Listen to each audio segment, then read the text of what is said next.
Assalamualaikum warahmatullahi wabarakatuh. Halo, apa kabar?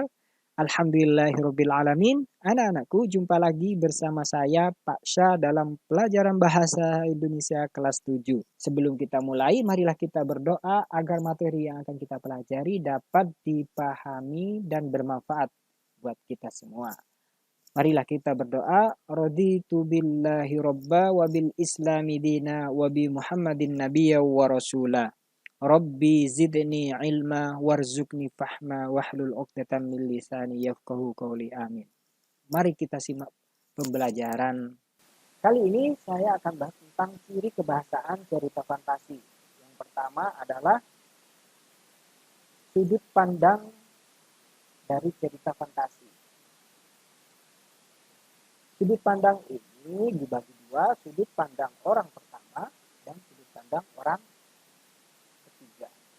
Sudut pandang orang pertama itu ditandai menggunakan kata ganti aku.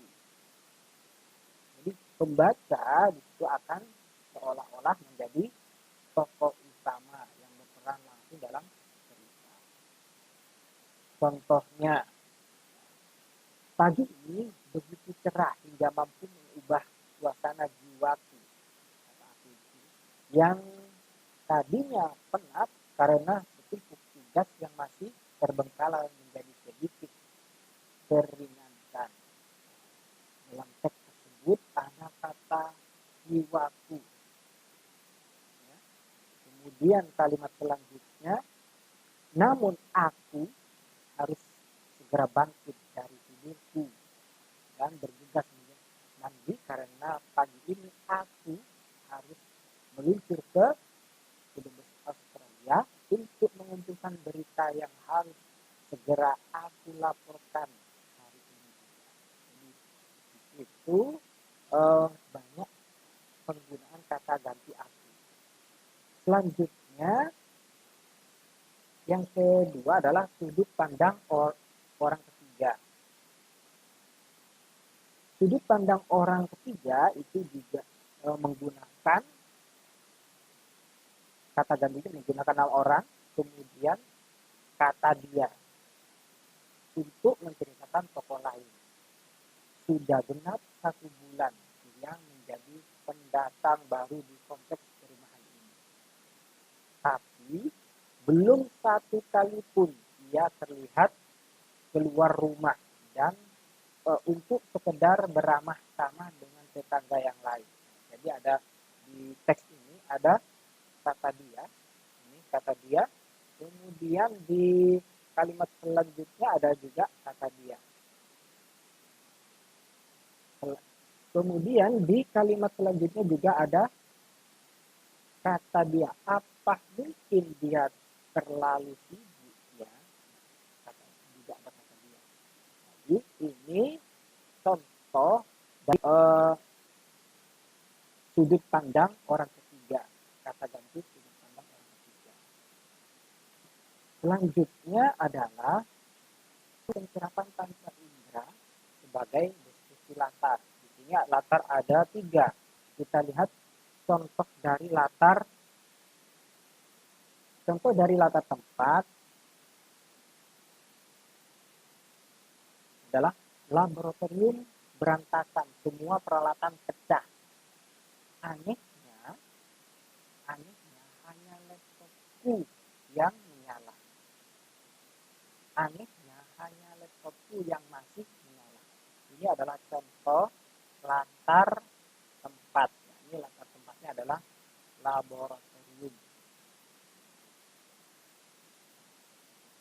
Ini mendeskripsikan tempat. Apa yang terjadi pada tempatnya adalah peralatan berantakan, kemudian peralatannya pecah, kemudian hanya laptop yang masih menyala. Ini contoh dari latar tempat. Selanjutnya adalah latar suasana. Contoh dari latar suasana, setetes air mata pun jatuh dari wajah sang ratu. Dia sepatah. Setetes air mata pun jatuh dari wajah sang ratu. Tak sepatah kata pun terdengar dari bibirnya.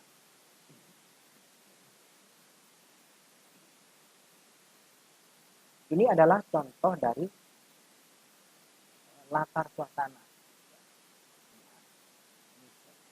Contoh suasana sedih. Dari kalimat yang pertama sudah kelihatan ya. Setetes air mata pun jatuh dari wajah sang ratu. Ini berarti kan sedih. Kemudian latar waktu. Latar waktu di sini contohnya sebagai berikut. Contoh dari latar waktu adalah, saya bacakan, ku ingat jelas aku terbawa kantuk yang sangat berat ketika malam bahkan belum larut.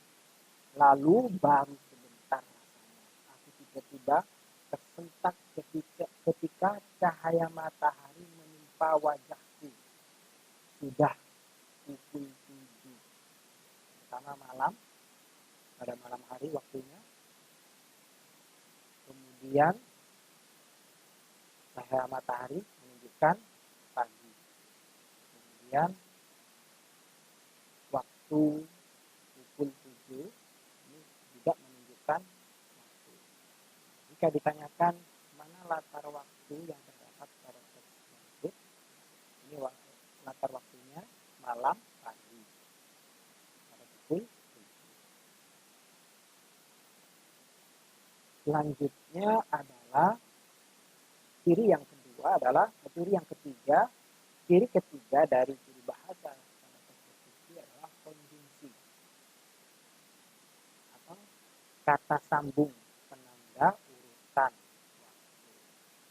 Contohnya, konjungsi yang digunakan setelah itu, kemudian, sementara itu, bersamaan dengan itu, tiba-tiba, ketika, sebelumnya. Dan ini adalah konjungsi yang digunakan dalam penanda urutan waktu, urutan suasana, dan urutan tempat. Kita lihat contohnya. Setelah buku terbuka, aku terseret pada masa lampau. Akhirnya, Sparta dapat menyelamatkan diri dari terkaman raksasa. Menggunakan kondisi akhirnya, setelah buku. Kita lihat di sini ada setelah, ada kata setelah itu, atau menggunakan kata setelah. Akhirnya, jadi di situ ada kata dua konjungsi. Yang pertama,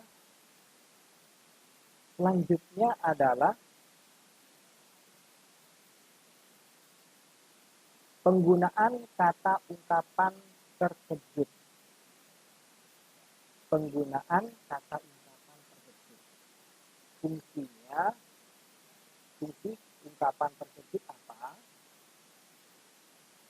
Sebagai penggerak cerita. Jadi berfungsi sebagai penggerak cerita dan memulai atau melanjutkan masalah. Kita lihat contohnya.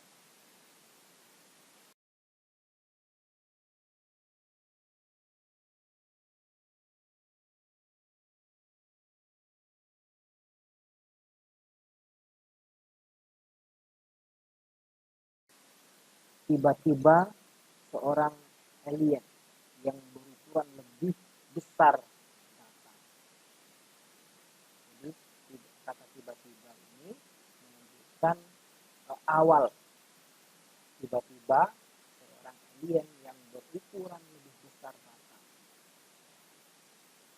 Tanpa diduga, buku terjatuh dan halaman terbuka menyeret Nabila pada dunia.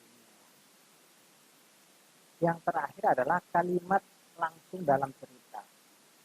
Yang pertama adalah ujaran di depan, pengiring di belakang. Contohnya, ujarannya yang depan. Maju, seru Jenderal Satria. Ini adalah ujaran. Kalau yang pertama ujarannya di depan. Kemudian seru Jenderal. Ini adalah pengiringnya. Kemudian kalau selanjutnya kita berangkat sekarang, kata Jenderal. Ujarannya adalah kalimat berangkat sekarang. Kalimatnya adalah kita berangkat sekarang. Kata Jenderal Satria, ini adalah pengiringnya. Selanjutnya adalah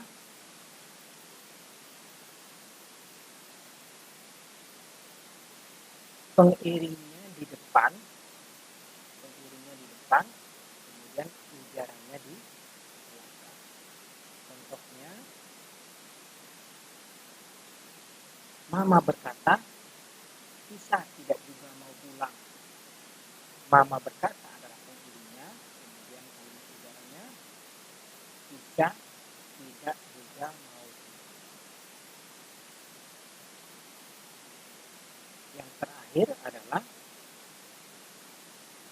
ujaran di depan dan belakang. Ujaran di depan dan belakang. Pengiringnya di tengah. Ujaran di depan dan belakang, kemudian pengiringnya di tengah. Contohnya, tutup matamu dahulu, kata Krishna. Kemudian hitung sampai 10. Kalimat tutup matamu dahulu adalah ujarannya, kemudian pengiringnya di tengah, kata Krishna, kemudian hitung sampai 10 adalah kalimat ujaran yang di terakhir atau di belakang.